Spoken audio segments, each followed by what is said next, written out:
ಕಡಿಮೆ ಸಿಬಿಲ್ ಸ್ಕೋರ್ ನಿಂದ ಸಾಲ ಕ್ರೆಡಿಟ್ ಕಾರ್ಡ್ ಅಪ್ಲಿಕೇಶನ್ ರಿಜೆಕ್ಟ್ ಆಗ್ತಾ ಇದೆಯಾ? ಇನ್ ಮುಂದೆ ಆಗಲ್ಲ. SBM Z ಕ್ರೆಡಿಟ್ ಕಾರ್ಡ್ ಬಳಸಿ ಈಸಿಯಾಗಿ ಕ್ರೆಡಿಟ್ ಸ್ಕೋರ್ ಅನ್ನ 750 ಗಿಂತ ಜಾಸ್ತಿ ಮಾಡ್ಕೋಬಹುದು. ಇದೊಂದು FD ಆಧಾರಿತ ಕಾರ್ಡ್. UPI ಬಳಸಿ ಕ್ರೆಡಿಟ್ ಕಾರ್ಡ್ ಬ್ಯಾಲೆನ್ಸ್ ಅನ್ನ ಖರ್ಚು ಮಾಡಬಹುದು. FD ಗೆ RBI ಗ್ಯಾರಂಟಿಯೊಂದಿಗೆ 7% ಇಂಟ್ರೆಸ್ಟ್ ಕೂಡ ಸಿಗುತ್ತೆ. 30 ದಿನದಲ್ಲೇ ಕ್ರೆಡಿಟ್ ಸ್ಕೋರ್ ನಲ್ಲಿ ಇಂಪ್ರೂವ್ಮೆಂಟ್ ಕೂಡ ನೋಡಬಹುದು. ಡಿಸ್ಕ್ರಿಪ್ಷನ್ ಹಾಗೂ ಪಿನ್ ಕಾಮೆಂಟ್ ನಲ್ಲಿರೋ ಲಿಂಕ್ ಮೂಲಕ Z ಆಪ್ ಡೌನ್ಲೋಡ್ ಮಾಡಿ. ಬಲೂಚ್ ದಾಳಿಗೆ ಪಾಕ್ ತತ್ತರ. ಆಪರೇಷನ್ ಸೂರ್ಯೋದಯಕ್ಕೆ ಭೀಕರ ರಕ್ತಪಾತ. ಶುರುವಾಗ್ಬಿಡ್ತಾ ಪಾಕ್ ಬಲೂಚ್ ಯುದ್ಧ. ನಮಸ್ಕಾರ ಸ್ನೇಹಿತರೆ, ಮಸ್ಮಗ.comಗೆ ಸ್ವಾಗತ. ನಾನು ಅಮರ್ ಪ್ರಸಾದ್. ಪಾಕಿಸ್ತಾನ ಬಲೂಚಿಸ್ತಾನ್ ನಡುವಿನ ಸಂಘರ್ಷ ನೆಕ್ಸ್ಟ್ ಲೆವೆಲ್ಗೆ ಹೋಗ್ತಾ ಇದೆ. ಯುದ್ಧಕ್ಕೆ ಇಳಿದೇ ಬಿಟ್ಟಿದ್ದಾರೆ ಬಲೂಚಿಗಳು. ಈಗ ಪಾಕ್ ಸೇನೆ ವಿರುದ್ಧ ಶುರು ಮಾಡಿರೋ ಆಪರೇಷನ್ ಬಾಂಬ್ ಅಥವಾ ಆಪರೇಷನ್ ಸೂರ್ಯೋದಯದಲ್ಲಿ ರಕ್ತಪಾತ ಆಗ್ತಾ ಇದೆ. ಬಲೂಚಿಗಳು ಸಿಕ್ಕ ಕಡೆ ದಾಳಿ ಮಾಡ್ತಿದ್ದಾರೆ. ಪರಿಸ್ಥಿತಿ ಕ್ಷಣಕ್ಕೂ ಬಿಗಡಾಯಿಸ್ತಾ ಇದೆ. ಕೆಲವೇ ಗಂಟೆಗಳಲ್ಲಿ ಹಲವು ನೆಲೆಗಳನ್ನು ಧ್ವಂಸ ಮಾಡಿದ್ದಾರೆ. ಸೈನಿಕರು, ಗುಪ್ತಚರ ದಳದವರು ಅಲ್ಲದೆ ಬಲೂಚಿಗಳಲ್ಲದವರ ಮೇಲೂ ಕೂಡ ದಾಳಿ ಶುರುವಾಗಿದೆ. ಈ ಬಾರಿ ಬಲೂಚ್ ಲಿಬರೇಷನ್ ಸೇನೆ ಜೊತೆಗೆ ಬಲೂಚ್ ಲಿಬರೇಷನ್ ಫ್ರಂಟ್ ಕೂಡ ಸೇರ್ಕೊಂಡಿದ್ದು ಪಾಕ್ ಒಳಗೆ ವಿಧ್ವಂಸ ಸೃಷ್ಟಿ ಮಾಡ್ತಿದ್ದಾರೆ. ಅಷ್ಟು ಮಾತ್ರ ಅಲ್ಲ, ಬಸ್ ಪ್ರಯಾಣಿಕರ ಮೇಲೂ ಕೂಡ ದಾಳಿ ಮಾಡಿದ್ದಾರೆ ಅಂತ ಆರೋಪ ಮಾಡಲಾಗ್ತಿದೆ. ಇದು ಪಾಕ್ ಒಳಗೆ ಆಕ್ರೋಶ ಹುಟ್ಟುಹಾಕಿದೆ. ಪಾಕ್ ದೊಡ್ಡ ಆಪರೇಷನ್ ಲಾಂಚ್ ಮಾಡಬಹುದು ಅಂತ ಹೇಳಲಾಗ್ತಿದೆ. ಹೀಗಾಗಿ ಬಲೂಚಿಸ್ತಾನದಲ್ಲಿ ದೊಡ್ಡ ಪ್ರಮಾಣದ ಯುದ್ಧವೇ ಸ್ಫೋಟಗೊಳ್ತಾ ಇದೆ. ನಿಜಕ್ಕೂ ಆಗ್ತಿರೋದೇನು? ಈ ಬಾರಿ ಪಾಕ್ ಸೇನೆಯನ್ನು ಕಾಡ್ತಿರೋ ಬಲೂಚ್ ಲಿಬರೇಷನ್ ಫ್ರಂಟ್ ಯಾವುದು? ಇಷ್ಟು ದಿವಸ ಬಲೂಚ್ ಲಿಬರೇಷನ್ ಆರ್ಮಿ ಕೇಳ್ತಾ ಇದ್ವಿ. ಈಗ ಫ್ರಂಟ್ ಯಾವ್ದು ಬಂದಿದೆ? ಈಗ ಪಾಕ್ ತಿರುಗಿ ಬಿದ್ದರೆ ಬಲೂಚಿಗಳು ಅದನ್ನು ಫೇಸ್ ಮಾಡೋಕ್ಕೆ ಆಗುತ್ತಾ? ಅವರ ಆಯುಧ ಶಕ್ತಿ ಏನು? ಎಲ್ಲಿಂದ ಅವರಿಗೆ ಆಯುಧ ಬರುತ್ತೆ? ಎಲ್ಲವನ್ನ ಈ ವರದಿಯಲ್ಲಿ ನೋಡ್ತಾ ಹೋಗೋಣ. ಕಡೆ ತನಕ ಮಿಸ್ ಮಾಡಿದೆ ನೋಡಿ.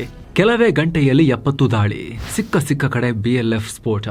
ಸ್ನೇಹಿತರೆ, ಮಂಗಳವಾರ ಮುಂಜಾವಿನಿಂದ ಆಪರೇಷನ್ ಬಾಂಬ್ ಹೆಸರಲ್ಲಿ ಬಲೂಚಿಸ್ತಾನದಲ್ಲಿ ಕೋಆರ್ಡಿನೇಟೆಡ್ ದಾಳಿ ಶುರುವಾಗಿತ್ತು. ಅದರ ಬಗ್ಗೆ ನಿಮಗೆ ಮಾಹಿತಿ ಕೊಟ್ಟಿದ್ವಿ. Baloch liberation army, Baloch liberation front ಇನ್ನಿತರ ಬಲಿಷ್ಠ ಬಲೂಚ್ ಗುಂಪುಗಳು ದಾಳಿ ಶುರು ಮಾಡಿದ್ದಾರೆ. ಗುರುವಾರ ತನಕ ಹೆಚ್ಚಿನ ತೀವ್ರತೆ ಕಂಡು ಬಂದಿರಲಿಲ್ಲ. ಆದರೆ ಶುಕ್ರವಾರ ಸಂಜೆ ನಂತರ ದಾಳಿ ತೀವ್ರತೆ ಸಿಕ್ಕಾಪಟ್ಟೆ ಜಾಸ್ತಿ ಆಗಿದೆ. ಬಲೂಚ್ ಪಡೆಗಳು ಕಂಡ ಕಡೆ ಸ್ಫೋಟ ನಡೆಸ್ತಾ ಇದ್ದು ಜಸ್ಟ್ 24 ಗಂಟೆಯಲ್ಲಿ 50 ಕಡೆ ದಾಳಿ ಮಾಡಿದ್ದಾರೆ. ಸಾಕಷ್ಟು ಕಡೆ ಅಪಾರ ಪ್ರಮಾಣದಲ್ಲಿ ಸಾವು ನೋವಾಗಿದೆ. ರಸ್ತೆ ಮಧ್ಯೆ ಟ್ರಕ್ಗಳು, ವಾಹನಗಳು ಹೊತ್ತಿ ಉರಿತಿರೋದು ಕಂಡು ಬಂದಿದೆ. ಪಂಜ್ಗರ್, ಸುರಬ್, ಕೆಚ್, ಕರನ್, ವಾಶುಕ್, ಸಿಬ್ಬಿ, ಕ್ವೆಟ್ಟಾ, ಚಾಗೈ, ದೇರಾಬಕ್ತಿ ಹೀಗೆ ಬಲೂಚಿಸ್ತಾನದ ಸರ್ವ ವ್ಯಾಪಿ ಈ ದಾಳಿಯಾಗಿದೆ. ಅದರಲ್ಲೂ ಸುರಬ್ ಜಿಲ್ಲೆಯ ಗಿದರ್ ಅನ್ನೋ ಒಂದೇ ಕಡೆ ಪಾಕಿಸ್ತಾನದ 18 ಸೈನಿಕರು ಪ್ರಾಣ ಕಳ್ಕೊಂಡಿದ್ದಾರೆ. ಈ ಎಲ್ಲರನ್ನ ನಾವೇ ಹೊಡೆದಾಕಿದ್ದು ಅಂತ ಬಲೂಚ್ ಲಿಬರೇಷನ್ ಆರ್ಮಿ ಹೇಳಿಕೊಂಡಿದೆ. ಇನ್ನು ಬಲೂಚ್ ಲಿಬರೇಷನ್ ಫ್ರಂಟ್ ಕೂಡ ದೊಡ್ಡ ಮಟ್ಟದ ದಾಳಿ ಮಾಡ್ತಾ ಇದ್ದು ಹೊಸದಾಗಿ 17 ನೆಲೆಗಳನ್ನು ಟಾರ್ಗೆಟ್ ಮಾಡಿದ್ದೀವಿ. ಸರ್ಕಾರಿ ಮತ್ತು ಮಿಲಿಟರಿ ಇನ್ಸ್ಟಾಲೇಷನ್ಗಳಿಗೆ ಸ್ಫೋಟಕ ಸುರಿತಾ ಇದ್ದೀವಿ ಅಂತ ಅನೌನ್ಸ್ ಮಾಡಿದೆ. ಅಲ್ಲದೆ ಹಲವು ಭಾಗಗಳಲ್ಲಿ ರಸ್ತೆಗಳನ್ನು ತಡೆದಿದ್ದು ಸಾಕಷ್ಟು ಭಾಗಗಳಿಗೆ ಸಂಪರ್ಕ ಕಟ್ ಆಗಿದೆ. ರೈಲು ಬಂದ್, ಇಂಟರ್ನೆಟ್ ಇಲ್ಲ. ಬಲೂಚುಗಳ ಸ್ವಾತಂತ್ರ್ಯದ ಕಿಚ್ಚಿನ ಪರಿಣಾಮ ಪಾಕಿಸ್ತಾನದ ಕೆಲ ಭಾಗದಲ್ಲಿ ತುರ್ತು ಪರಿಸ್ಥಿತಿ ಘೋಷಿಸುವ ವಾತಾವರಣ ಬಂದಿದೆ. ಹೀಗಾಗಿ ಪಾಕಿಸ್ತಾನದ ಹಲವು ಭಾಗಗಳಲ್ಲಿ ಇಂಟರ್ನೆಟ್ ಸೇವೆ ಶಟ್ ಡೌನ್ ಮಾಡಲಾಗಿದೆ. ಬಲೂಚ್ ಪಡೆಗಳು ಒಟ್ಟಿಗೆ ದಾಳಿ ಮಾಡಬಹುದು, ಆನ್ಲೈನ್ ಕಮ್ಯುನಿಕೇಶನ್ ಮೂಲಕ ಸಂಪರ್ಕ ಸಾಧಿಸಿಬಿಡ್ತಾರೆ ಅಂತ ಹೇಳಿ ಪಾಕ್ ಈ ಕ್ರಮ ತಗೊಂಡಿದೆ.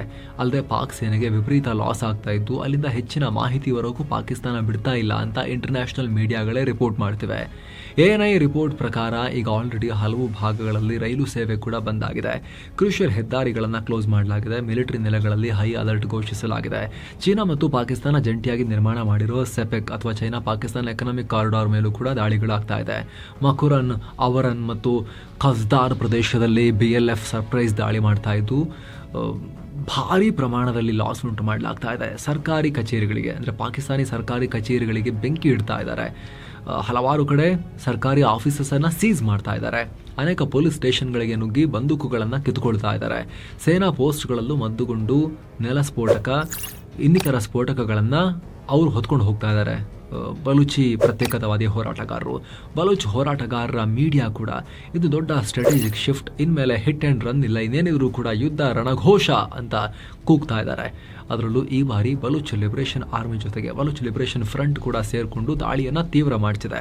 ಇನ್ನು ಸ್ನೇಹಿತರೆ, ವರದಿಯಲ್ಲಿ ಮುಂದುವರಿಯುವ ಮುನ್ನ 7 Sands ಟೂರಿಸಂ ಕಂಪನಿ ಶಿರ್ಡಿ ಹಾಗೂ 3 ಜ್ಯೋತಿರ್ಲಿಂಗಗಳ 3 ನೈಟ್ 4 ಡೇ ಪ್ರವಾಸವನ್ನ ಆಯೋಜಿಸಿದೆ. ಶಿರ್ಡಿ ಸಾಯಿಬಾಬಾ, ಭೀಮಾಶಂಕರ, ನಾಶಿಕ್ ತ್ರಯಂಬಕೇಶ್ವರ, ಕೃಷ್ಣೇಶ್ವರ ನೆನಪರ ಜ್ಯೋತಿರ್ಲಿಂಗ, ಅಜಂತ, ಎಲ್ಲೋರ ಇಲ್ಲೆಲ್ಲ ಹೋಗೋದಿರುತ್ತೆ. ಆಫರ್ ಪ್ರೈಸ್ 28,700 ರೂಪಾಯಿ ಮಾತ್ರ. ಪ್ಯಾಕೇಜ್ ನಲ್ಲಿ flight tickets, 3 star hotel stay, all meals, AC transport ವ್ಯವಸ್ಥೆ, 24/7 ಕನ್ನಡ ಟೂರ್ ಮ್ಯಾನೇಜರ್ ಸೌಲಭ್ಯ ಎಲ್ಲ ಇರುತ್ತೆ. ಹೊರಡೋ ದಿನ 28 ಜುಲೈ 2025. ಕೆಲವೇ ಸೀಟುಗಳು ಲಭ್ಯ. ಆಸಕ್ತರು ಈ ಕೂಡಲೇ ನಂಬರ್ಗೆ ಕಾಲ್ ಮಾಡಿ ನಿಮ್ಮ ಸೀಟನ್ನ ಕೂಡ ಬುಕ್ ಮಾಡಿ. ಬನ್ನೀಗ ವರದಿಯಲ್ಲಿ ಮುಂದುವರಿಯೋಣ.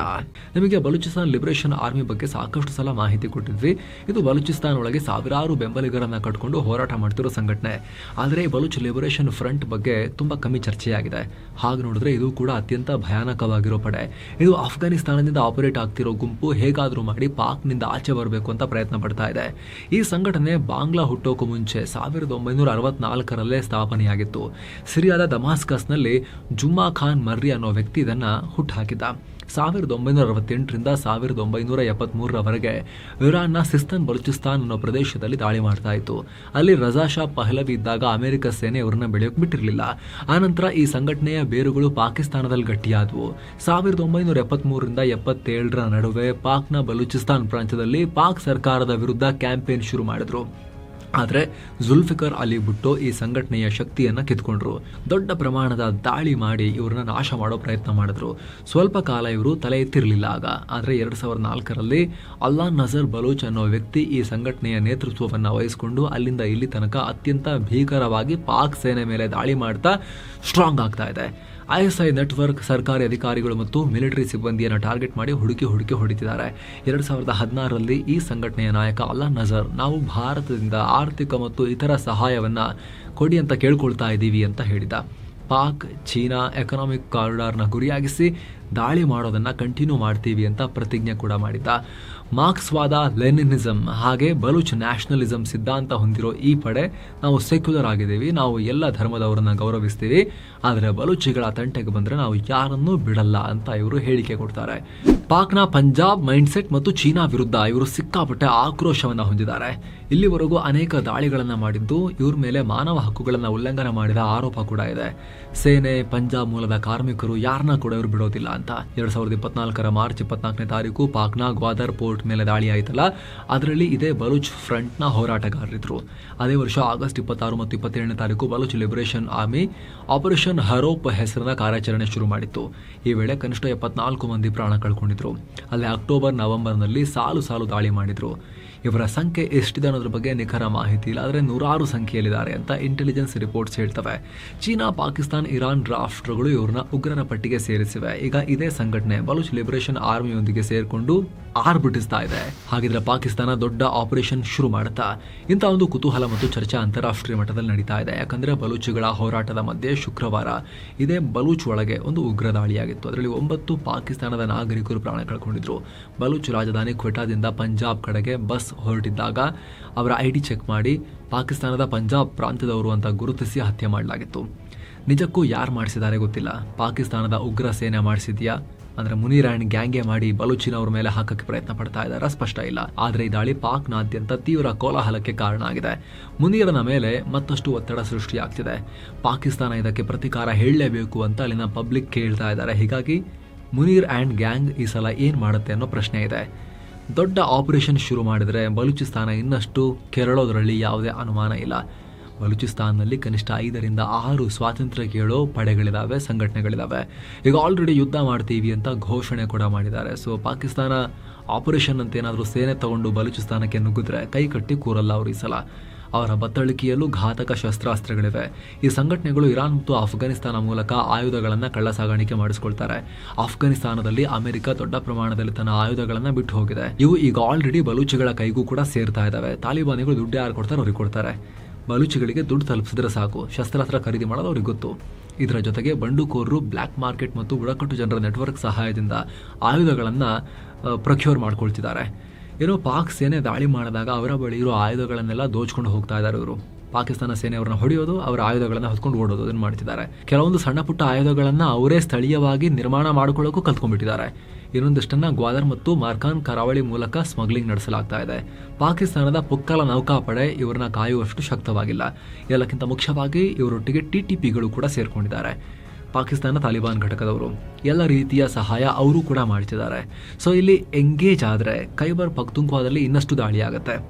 ಮುನೀರ್ ಅಂಡ್ ಗ್ಯಾಂಗ್ ಬಲೂಚಿಸ್ತಾನದಲ್ಲಿ ನಾವು ಹೋಗ್ತೀವಿ, ಬಲೂಚ್ ಹೋರಾಟಗಾರನ ಹತ್ತಿಕ್ತೀವಿ ಅಂತ ಹೊರಟ್ರೆ ಖೈಬರ್ ಪಖ್ತೂನ್ಖ್ವಾದಲ್ಲೂ ಕೂಡ ಪಶ್ತೂನಿಗಳು TTP ಅವರು, ತಾಲಿಬಾನ್ ಪಾಕಿಸ್ತಾನವರು, ಅವರು ಕೂಡ ದಂಗೆ ಹೇಳ್ತಾರೆ ಖೈಬರ್ ಪಖ್ತೂನ್ಖ್ವಾ ಸಪ್ರೇಟ್ ಪಶ್ತೂನಿಸ್ತಾನ್ ಮಾಡಬೇಕು ಅಂತ. ಆಲ್ರೆಡಿ ಅವರು ಕೂಡ ದಿನ ಬೆಳಗಾದ್ರೆ ಹಾವಳಿ ಇಡ್ತಾ ಇದ್ದಾರೆ, ಜಾಸ್ತಿ ಮಾಡ್ತಾರೆ. ಜೊತೆಗೆ ಆ ಕಡೆ ಈ ಕಡೆ ಎಲ್ಲ ಕಡೆ ದಾಳಿಯಿಂದ ಪಾಕಿಸ್ತಾನ ಮಧ್ಯದಲ್ಲಿ ಹರಿದು ಚಿತ್ರಣ ಆಗುತ್ತೆ. ಹೀಗಾಗಿ ಪಾಕಿಸ್ತಾನದ ಸೇನೆಗೆ ಆಪರೇಷನ್ ಮಾಡೋದು ಕೂಡ ಅಷ್ಟು ಈಸಿ ಇಲ್ಲ. 2004ರಿಂದಲೂ ಪಾಕ್ ಇಲ್ಲಿ ಹೋರಾಟ ನಡೆಸ್ತಾನೆ ಇದೆ, ಆದರೆ ಅವ್ರನ್ನ ಹತ್ತಿಕ್ಕೋಕೆ ಸಾಧ್ಯ ಆಗಿಲ್ಲ. ಈಗ ಪರಿಸ್ಥಿತಿ ಹಿಂದೆಂದಿಗಿಂತಲೂ ಕ್ರಿಟಿಕಲ್ ಆಗಿದೆ. ಲಂಕಾ ಟ್ರಿಪ್ಗೆ ಹೊರಟಿರೋ ಮುನೀರು ಇದನ್ನು ಹೇಗೆ ನಿಭಾಯಿಸುತ್ತೆ? ಚೀನಾ ತನ್ನ ಹೂಡಿಕೆಗಳನ್ನು ರಕ್ಷಣೆ ಮಾಡಿಕೊಳ್ಳೋಕೆ ಪರೋಕ್ಷವಾಗಿ ಅಖಾಡಕ್ಕೇನಾದರೂ ಇಳಿಯುತ್ತಾ ಅನ್ನೋ ಕುತೂಹಲ ಈಗ ಹೆಚ್ಚಾಗಿದೆ. ಇದಕ್ಕೆ ಸಂಬಂಧಪಟ್ಟಂತೆ ನಿಮಗೆ ಅನಿಸುತ್ತೆ ಕಾಮೆಂಟ್ ಮಾಡಿ ತಿಳಿಸಿ. ಮತ್ತೆ ಭೇಟಿ ಆಗ್ತಿರೋಣ ಸ್ನೇಹಿತರೆ. ನಮಸ್ತೆ.